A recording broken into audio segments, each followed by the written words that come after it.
Chapter 17. Misunderstanding between friends. Frederica was far cruder than Savannah. It was really just a village of palmetto huts and tents, the only hewn surface building being the one-room church. The church served as storehouse and as the general assembly house for the settlers, a fact which somewhat shocked Charles. A church is a holy place, he said to Benjamin Ingham. How can it serve secular interests as well? Ingham raised his eyebrows. How do you blow hot and cold, friend Charles, he said. What do you mean? Asked Charles. You've been following secular interests in Savannah, haven't you? It wasn't only religious music you played on Mistress Sophie's harpsichord, was it? Or only religious thoughts you had when you looked at her pretty face? There's nothing wrong with looking at a pretty face, said Charles. But I think of Mistress Sophie entirely as a friend, Benjamin, less good a friend than you, whom I've loved for many years. Ingham looked at Charles as if to make sure he was serious. Then he smiled a smile of true sweetness and laid his arm across Charles's shoulders. I should know better than to listen to the idle gossip of the town, he said, and to the insinuations of our acquaintance de la Motte. Charles was silent, remembering that it was de la Motte who had on the ship pointed out the sly maneuverings of Mrs. Welch and Mrs. Hawkins. Together, Ingham went on, you and I can bring true religion to this wilderness. Ingham was the official chaplain of the frontier settlement. Charles officially only secretary to Governor Oglethorpe. However, with Ingham's blessing, Charles soon regarded himself as equally responsible for the spiritual guidance of Frederica. Indeed, Charles became more insistent on proper church form than even John might have been in the circumstances. The people who were settling Frederica were the most lawless of the colonists. They wanted nothing so much as to be allowed to go to the devil in their own manner. Charles's strict churchmanship was completely contrary to their desire. He insisted especially on the keeping of the fourth commandment. Remember the Sabbath day to keep it holy. 6 days you shall labor and do all your work, but the seventh day is a Sabbath to the Lord your God. In it you shall not do any work. It was on this point that Charles ran into serious trouble. The first person caught breaking the Sabbath, his ruling, was Dr. Hawkins, who went hunting for game on a Sunday. Charles had the doctor confined in the guardhouse for a week, making an example of him. To this act, even Benjamin Ingham objected. Friend Charles, he said, Dr. Hawkins is the only medical man in the settlement. He broke a primary law of the church, said Charles. I cannot make an exception for him. Why not? Said Ingham soberly. Have you not heard that law is sometimes better honored in the breach than in the slavish following? I have heard it, said Charles. And you do not think that this is the time to prove it? If I am to make an exception of the very first case of Sabbath breaking, I'm lost, insisted Charles. The governor was bewildered by Charles's stand, but did not reverse Charles's decision.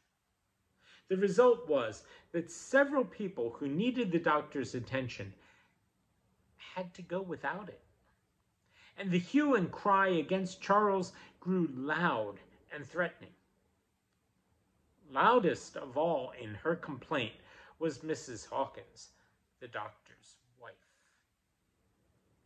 She was, of course, the very same woman who, before they left the ship, had sworn to make Charles sorry he had come to Georgia. Charles had almost forgotten that threat, because she had left Savannah immediately after her arrival. He remembered it, though, when he encountered her at the entrance to Governor Oglethorpe's headquarters. She flashed such a burning look of hatred at him that he felt scorched by the contact. He didn't know what she had said to the governor, but almost at once Oglethorpe's attitude toward him changed. Coming to Georgia as Oglethorpe's secretary, Charles expected to live with him, or at least to be provided with the necessities by him. Consequently, Charles had brought nothing from England with him but his clothes and some books. In Savannah, his expectations had certainly been correct. In Frederica, however, he had so far been given only a palmetto hut in which to shelter himself. Oglethorpe kept promising him more conveniences, but they were never delivered. So long as the weather was dry, Charles could stand sleeping on the earth, as he had on the trip to Frederica. However, soon after the trouble over the doctor's imprisonment, the spring rains came, and the floor of Charles's hut was wet and cold. He sent a message to Oglethorpe asking for a bedstead and for a kettle so he might make hot tea.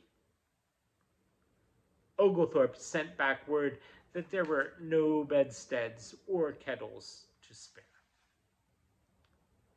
Unable to believe that the governor would lie, Charles accepted this answer and tried to get his needs from other colonists. They, of course, knew the truth of the matter, that Charles had lost favor with Oglethorpe, and they welcomed the chance to make the overly holy man suffer. They not only denied him the simple things he asked, but they made his life even more miserable by all sorts of petty persecutions. The woman who had heretofore done his laundry sent back his clothes unwashed. The man who had brought his food came now only with watery soup. Charles was willing to accept all such actions, thinking perhaps the Lord was putting him on trial, but the illness that had plagued him during his days of self-denial in Oxford returned to him in full force. Benjamin Ingham was away when Charles's troubles with the governor came to a head. When he returned, he went straight away to Charles's hut, where the poor neglected man lay, burning up with a fever. "Oh, my poor friend, what's brought you to this sad pass?" cried Ingham. Hardly able to talk through his dry, cracked lips, Charles painfully croaked a few words of explanation. "Has Dr. Hawkins seen you?" asked Ingham. "He knows I'm ill, but he will not come," said Charles in a hopeless tone. "The Lord is chastening me. I've hoped and prayed to die, but the Lord does not think me fit to take." Ingham raised a hand as if in protest, then laid it gently on Charles's head, smoothing back the sweat-dampened blonde hair. "The Lord is not vengeful," he said. "Oh," cried Charles, "I long to see my brother John." Ingham's face was full of sympathy. "I'll go to Savannah myself to get him," he promised. "Meanwhile, have faith that the Lord will see you through this time of trial." "I hope he will," said Charles, "at least until I've seen Brother John again." John arrived in Frederica on April 10th, bringing with him things to make his sick brother comfortable. From John's reassuring presence, Charles gained enough strength to totter with him into the woods, where they could talk without fear of being overheard. He poured the story of his woes into John's sympathetic ears. Charles, Charles, said John, when Charles had finished. To suffer in silence is a luxury you cannot afford. Why did you not ask Mr. Oglethorpe for an explanation? Was not my manner of life explanation enough? Charles cried, almost weeping from the relief of having unburdened himself. Evidently not, said John. Well, we shall go back to your hut now. You must rest, and I must go to see the governor.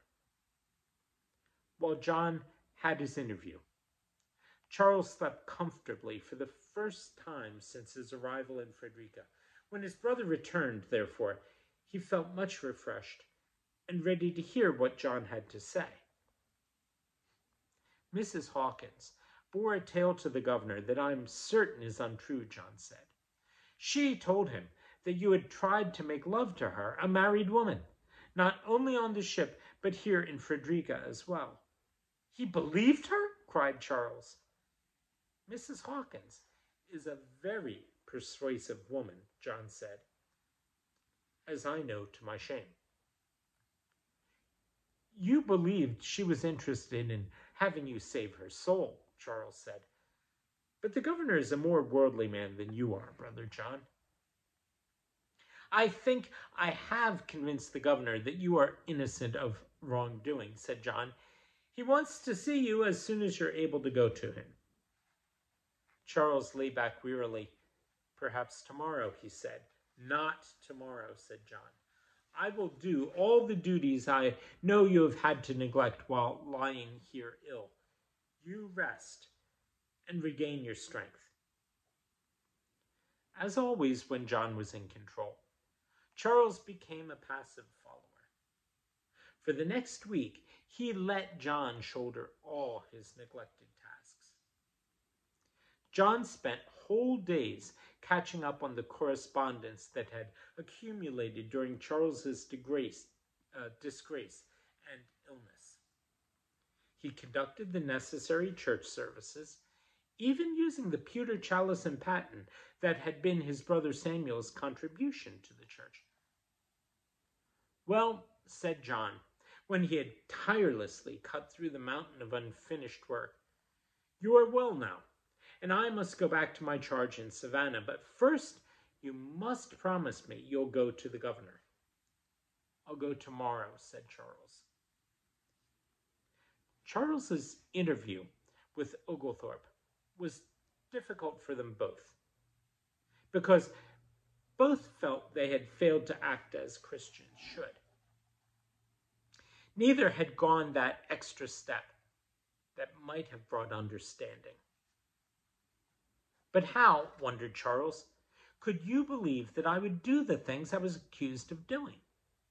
Did you give no thought to my former life and my reason for coming here to Georgia? I believed you were sincere in all your life before, the governor assured him. But in Savannah, there was talk about all the time you spent with Mistress Sophie. Charles felt uneasy, remembering that Benjamin Ingham, too, had questioned his relationship with Mistress Sophie. And, the governor continued, I often saw you stop and speak to Mrs. Hawkins on the street here in Frederica.